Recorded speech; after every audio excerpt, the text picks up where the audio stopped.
Hello everybody, I hope you're doing marvelously well.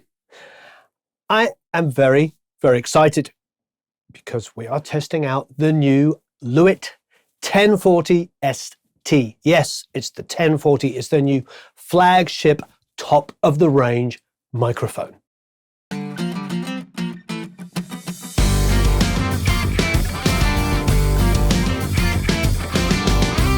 I'm not joking, I am incredibly excited. The LCT 940, which was the predecessor, the original top of the range microphone, was a revolutionary microphone.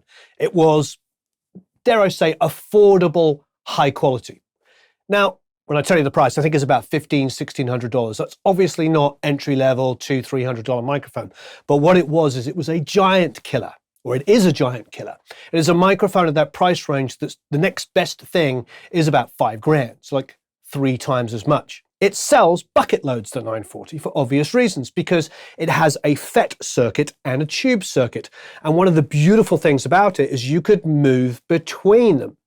So you could have full FET or full tube or actually sweep between them.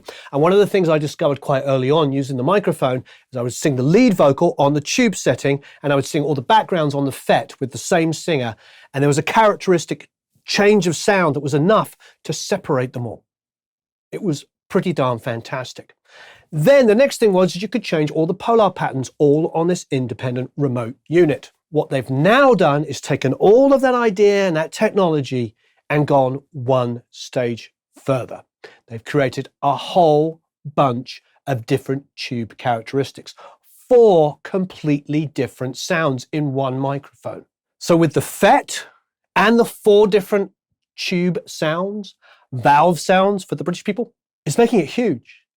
I mean, it's conceivably so many different variations of microphone. Pretty amazing. Okay, I haven't even opened up the box yet. What we're going to do is Steve and I, it's night time at the moment, Steve and I spent the day, that's Steve McGaw and I, writing a song. So immediately after this little intro, we're going to go to the song. You're going to hear the song that we wrote. And Eric will do an edit where we'll move between all of the different sounds so you can hear it. Then, of course, you're going to be able to download all of the multitracks, so you can hear all of the sounds for yourself and make up your own mind. And don't forget to enter to win one of these beautiful microphones down below.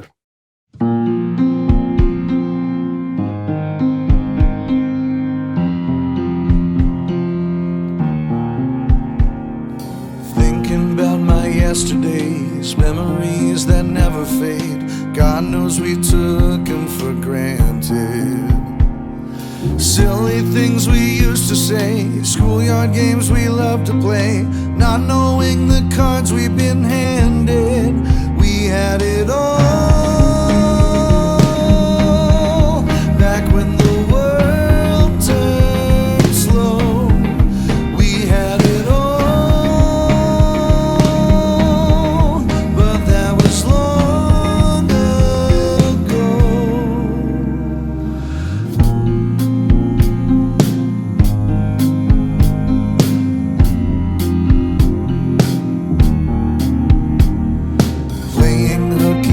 In hell, root beer floats at wishing wells, quoting things we didn't understand yet.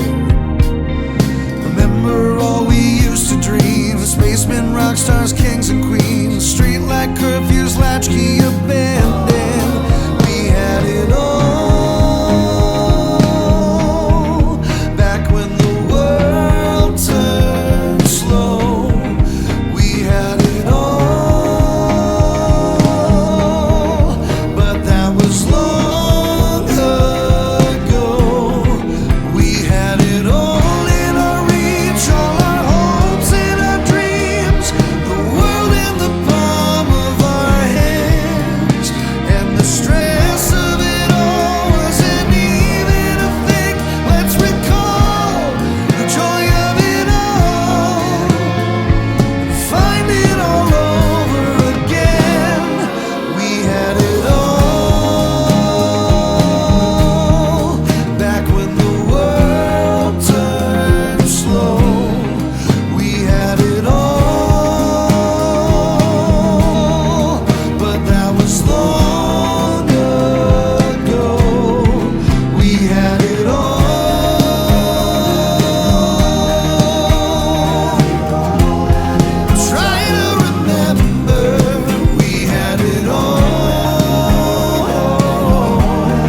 let's open it up.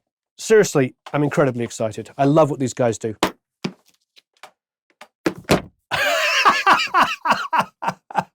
Firstly, it's not light. Oh, wow. I mean, this is substantial. So cable, obviously, this looks like the cable between the mic and the power supply. What's in the second one? Owner's manual. 10-year warranty. God bless them. They spent many, many years doing this. This was originally going to be released in the beginning of the old pandemic, that first year. And if you remember, we actually did a video with the prototype of this 2.5 years ago now. And that had already been in a ton of development. And I had gone down and tried it, the NAMM show, 3 years ago. So this is nothing that's been rushed. This is a company spending many years in development to do something very, very unique. And they've been talking about it for about 4 or 5 years, as far as I know, because I remember talking to them about 4 or 5 years ago as well. So a lot of work, a lot of time and energy has gone into this. Basically what I'm saying is a lot of care and attention and detail here. And you've got to love all that stuff. And the fact that they're putting in these proper boxes and stuff, like actual, bound vinyl with zippers that actually work. Here it is. Very, very exciting. This is substantial. This is huge. So you've got the tube in there, which of course will glow. Absolutely gorgeous. Look at that suspension cage around it. Now we have the power supply and of course the control unit. Woo! Jesus, Mary and Joseph. This is not cheaply built. Okay, so let's talk about what the different settings are. So you've got clear, warm, dark, and saturated. Then you've got a FET and tube. So what you could do is you could go to saturated and put it all to tube and hear kind of like a pretty darn saturated tone. Now, don't get me wrong. I've tried the prototype of this and it's not unusable saturation. It's like really good sounding saturation. But then what you could do is you could maybe drive it a little harder like that and then like it, and then start dialing it back to the FET side and just mix it till it's just got the hair that you want. And then of course, just like the 940, you can change the polar pattern completely here. And then what do we have down here? Default and reverse. That switches the face of the mic. So if you hit reverse, now the back side is the front cardioid side. Oh, wow. That's pretty amazing. So you can flip front and back of the mic. Okay, attenuation, obviously pad. Attenuation obviously means diminishing amounts of volume, gain, whatever you want to say. But essentially, yeah, padding. Very, very excited. So what we're going to do is we're going to go into the other room and we're going to track piano. And we're going to put a pair of these up on the piano. And we're going to track all the different sounds of the tube and the FET. We're going to try as many different variations as possible. We'll go FET and then we'll go all of these different ones. They've really, really spent some time and energy on this. It looks beautiful. It's really well engineered. Everything about this is sturdy. Let's just see how it sounds. So let's look and listen to the files individually. Remember, you can download all 9 versions of this. What we did is we did full FET, full tube, and then half and half. Now, I know we could have done 1/4 and 3/4 as well, but that's already 9 multitracks. For instance, listen to the drums. Now, this at the moment is set on 100% clear. So this is tube setting, but the clear one. A couple of things I want to sort of point out is we kept the mic pre exactly the same for every single setting.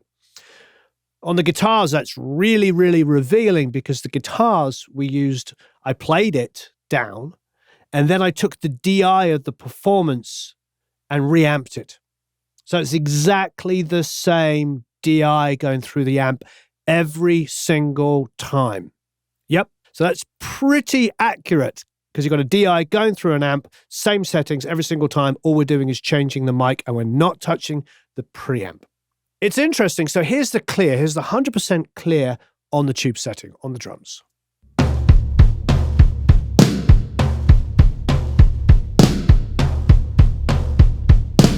Now I added a little bit of reverb. It's a deverb. Here it is. And it's going to remain constant, so talk to it. But if I go now to the opposite, which would be 100% saturated, listen, but also look.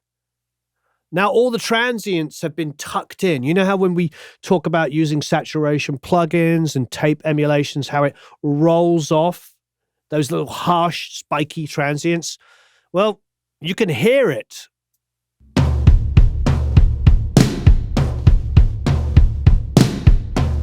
Everything's fatter.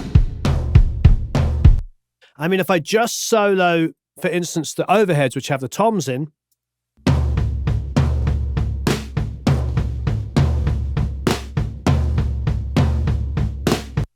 now let's go to the 100% clear.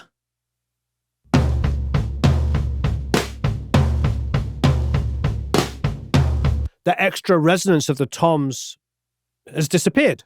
It's not saturating. It's not like rolling off the transients. It seems to be giving it extra energy, even though it looks louder, because we've had this conversation, because you see big spiky transients. You're like, oh, it's louder. But actually, apart from the initial hit on the transient, the rest of the track on these overheads feels quieter. So here's the louder transient, quieter sounding track.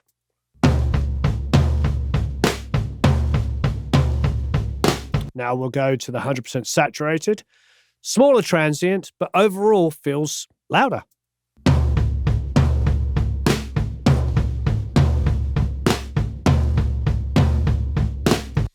You can listen to all the mixes, you can listen to all the multi-tracks, and you can pick and choose what you think works best.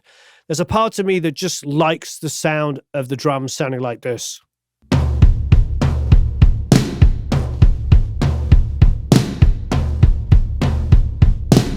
Let's go and listen to the dark setting.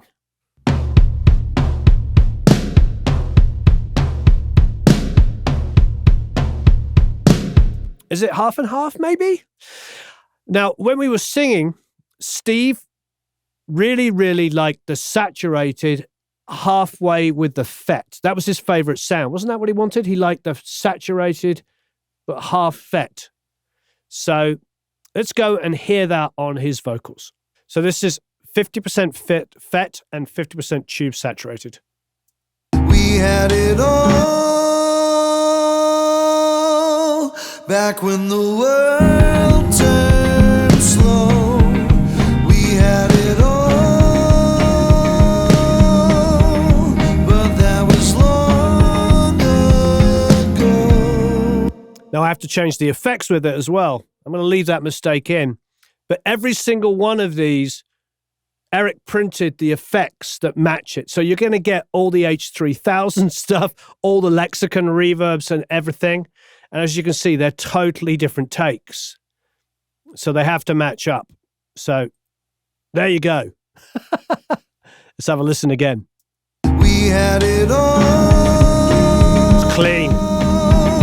Back when the world. You can hear the grit on it, but it sort of sounds a little bit more forward. Let's keep listening. We had it all back when the world turned slow. We had it all, but that was long ago. Pretty tasty. Pretty tasty. We'll go to 100% saturated now on everything. So the multi-effects that are printed. And the lead vocal. Here we go. We had it all back when the world turned slow. We had it all, but that was long ago.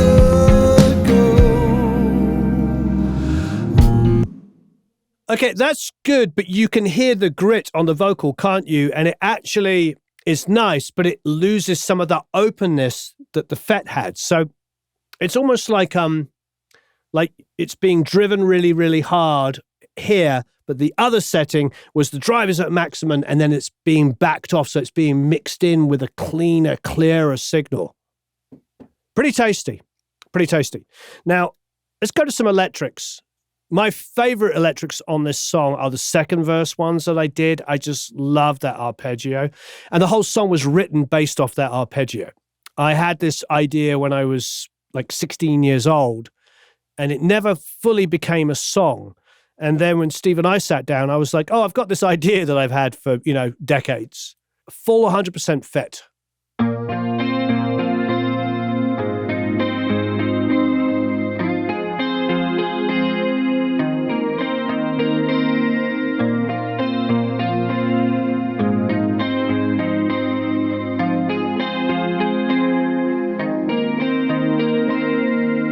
Love that. Now, once again, that's a DI, and it goes through the amp the same each time with the same pedals. It's the Electro-Harmonix clone theory going into our Echo Tone, the Carl Martin Echo Tone, which is still my favorite delay pedal ever.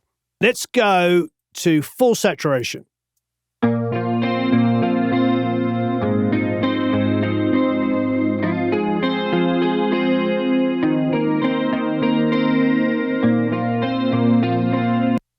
I'm going to go to FET 100.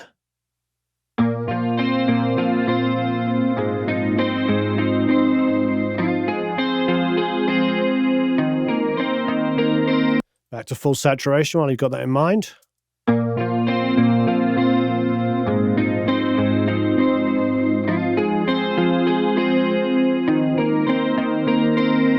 I mean, that's pretty special on a clean guitar. It just adds the right kind of grit to it, doesn't it? It's when I was working with Dave Sardi, Dave would always record guitars with large diaphragm condensers. I remember on the Hot Heat record, it was U67s on the guitars. And I know that Nigel Godrich also likes using U67s. So there's something about using a large diaphragm tube microphone on guitars. I really like that. Let's have a listen to it in the track. So this is 100% saturated, clean chorus guitars. Playing hooky, raising hell, root beer floats at wishing wells, quoting things we didn't understand yet. I'm going to switch the vocal to Steve's favorite, which is the 50-50. And I'm going to switch all of the effects that Eric printed to 50-50 as well, so we get the full effect. Playing hooky, raising hell, root beer floats at wishing wells, quoting things we didn't understand yet. Remember all we used to dream, spacemen, rock stars, kings and queens, streetlight curfews, latchkey abandoned. We had it all. Playing hooky, raising hell, root beer floats at wishing wells, quoting things we didn't understand. Really enjoying this. Remember all we used to I'm going to go on the drums. stars, kings and queens, streetlight curfews, latchkey abandoned. We had it all. Playing hooky, raising hell, root beer floats at wishing wells. That's 50% tube and 50% clear. Let's try 100% clear. Playing hooky, raising hell, root beer floats at wishing wells. Kind of like that for the transients. Remember all we used to dream, spacemen, rock stars, kings and queens, streetlight curfews, latchkey abandoned. We had it all. Playing hooky, raising. Go full 100% saturated. Playing hooky, raising hell, root beer floats at wishing wells. The body on the snare coming in. Remember all we used to dream, spacemen, rock stars, kings and queens, streetlight curfews, latchkey abandoned. We had it all. Playing hooky, raising hell, root beer floats at wishing wells, quoting things we didn't understand yet. It's interesting how the overheads really, really affect how we hear all the other elements of the kit. And the changes are dramatic. Yeah, this is a lot of fun. Now, acoustic guitars, I think, would be a quick thing to check. I really felt like I could hear a lot of differences. So here's 100% FET.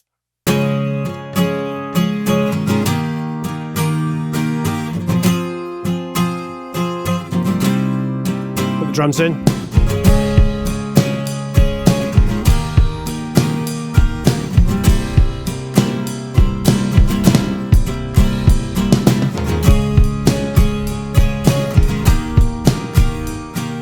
Let's go saturated, just for the heck of it.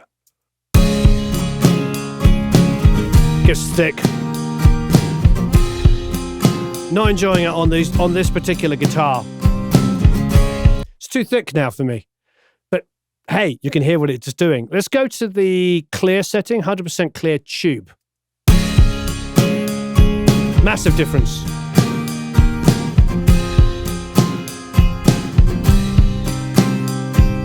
Let's go to Steve's favorite vocal setting, 50-50. So 50% FET and 50% saturated tube.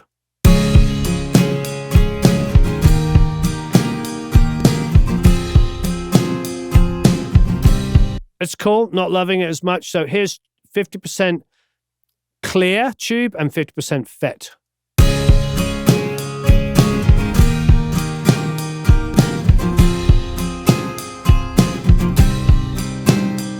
It's nice.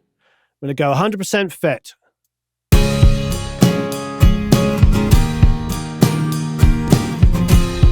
A little bit more transient-y, but kind of like it. So what about one last thing? So I'm going to go the warm setting and 50% FET.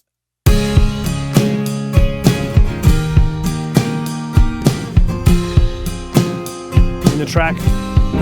We had it all, but that was long ago. We had it all.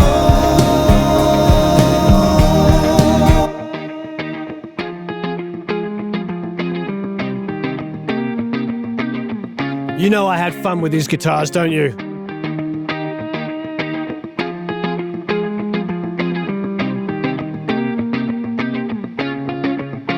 But I want to hear those on 100% saturated. At the moment, that's all FET.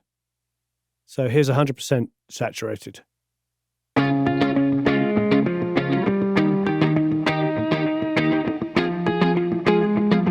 It just adds a natural compression to it, doesn't it?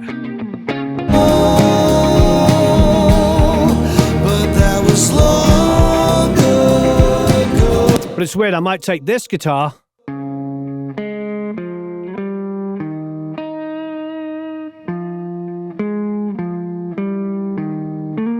remember I use the DI every single time, so that is exactly the same performance. So when you download these multitracks, they should phase cancel.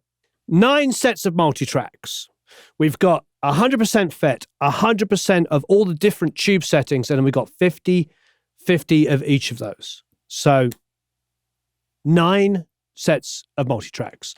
Eric is going to separate them into 9 separate things so you can, because otherwise you try to download like 9, it's going to be, I don't know how many gigs.